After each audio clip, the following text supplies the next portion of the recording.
Hello, today I read from the book of 2 Samuel, the chapter 9.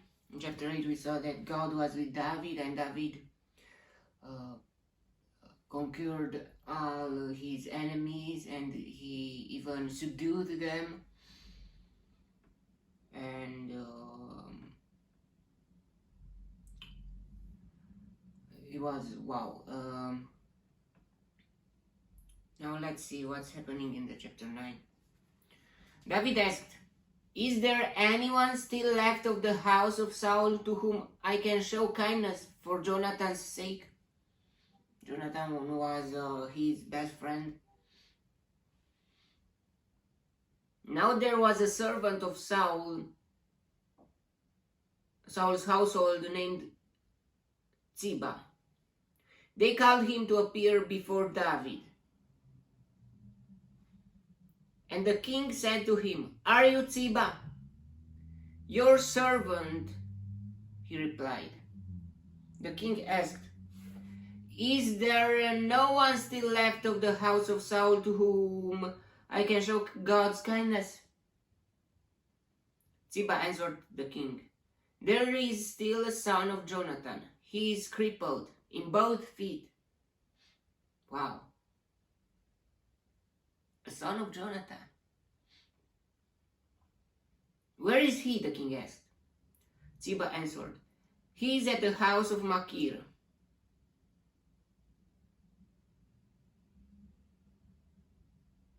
Son of Amiel,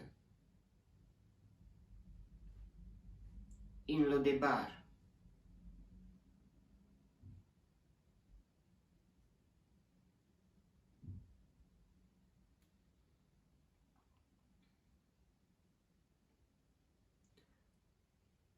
So King David had him brought from Lodebar, from the house of Machir, son of Amiel. When Mephibosheth was son of Jonathan, Mephibosheth was the name.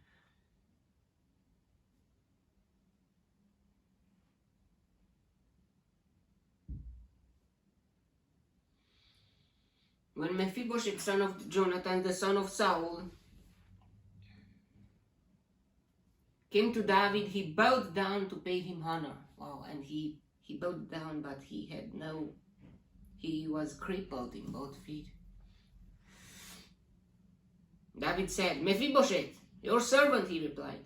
"Don't be afraid," David said to him, "for I will surely show you kindness for the sake of your father Jonathan. I will restore to you all the land that belonged to your grandfather Saul, and you will always eat at my table." Mephibosheth bowed down and said, "What is your servant that you should notice a dead dog like me?" David, I think he remembered the oath between him and Jonathan.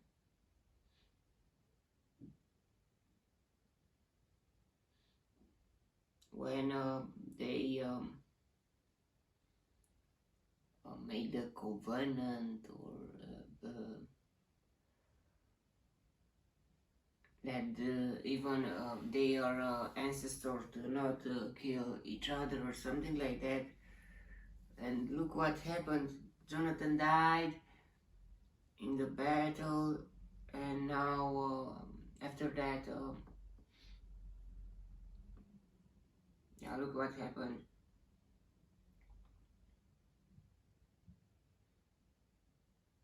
It was something like that. I don't remember exactly, but they made an oath.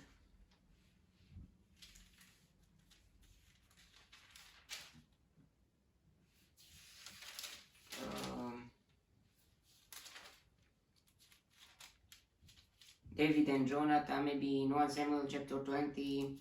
So Jonathan made it in verse 16. So Jonathan made a covenant with the house of David, saying, "May the Lord call David's enemies to account." And Jonathan had David reaffirm his oath out of love for him, because he loved him as he loved himself. And yes, I don't.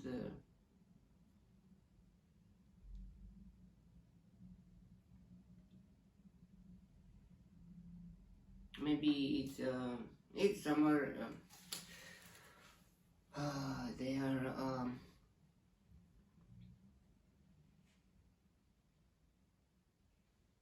Mephibosheth bowed down and said, "What is your servant that you should notice a dead dog like me?"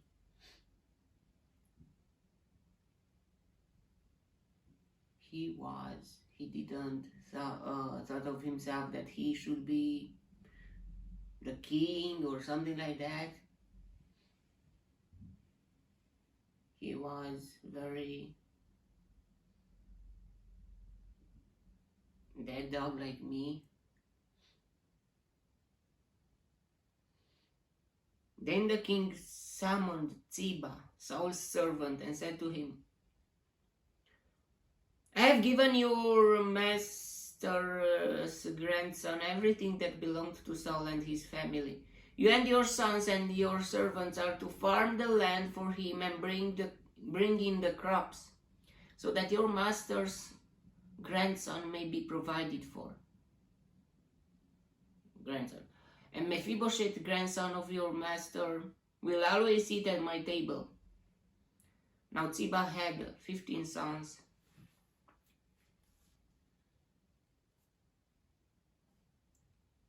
and 20 servants.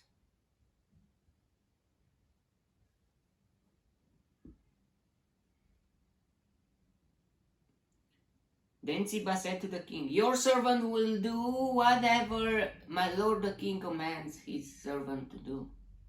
So Mephibosheth ate at David's table like one of the king's sons. Mephibosheth had a young son named Micah.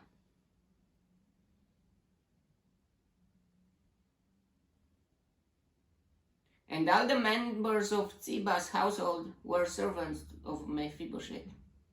And Mephibosheth lived in Jerusalem because he always ate at the king's table, and he was crippled in both feet.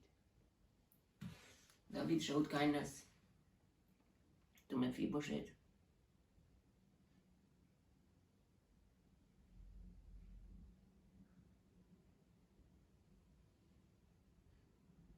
He missed Jonathan, and he showed all the kindness to his son.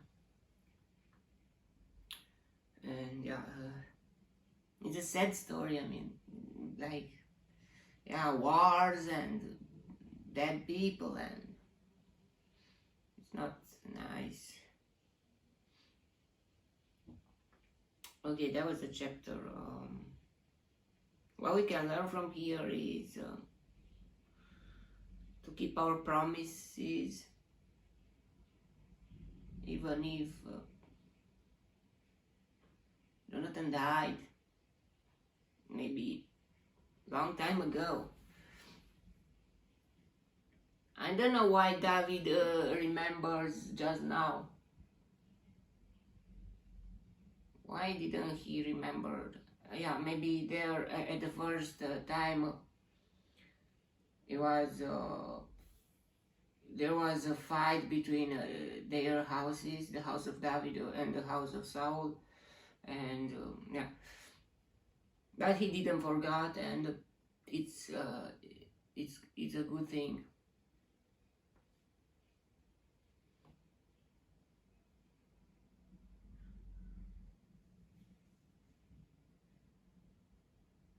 Okay, that was the chapter.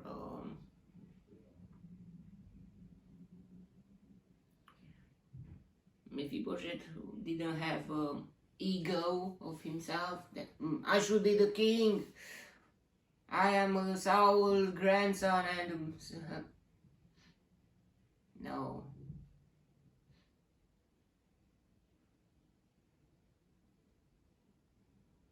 Okay, that was the chapter. May the God bless me, protect me, and delight me in the next chapter to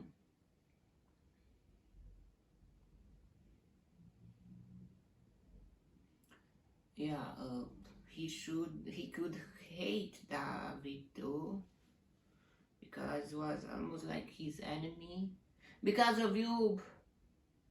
Yeah, but it wasn't that true, because the Philistines killed Saul and Jonathan, not David. And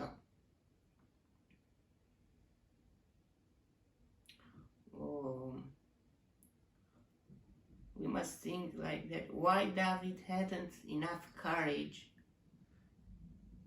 in the fight with the Philistines and the Israelis to go there? Yeah, the Philistines didn't want them that he to be there.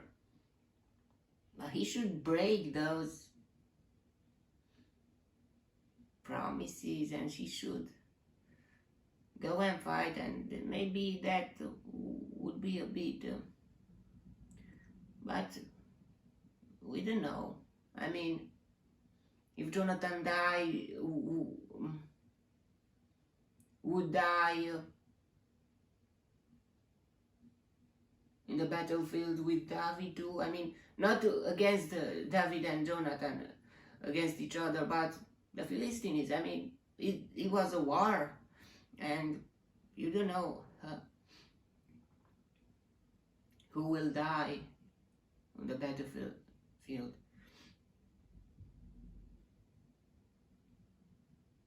And Saul was almost cursed. I mean, he was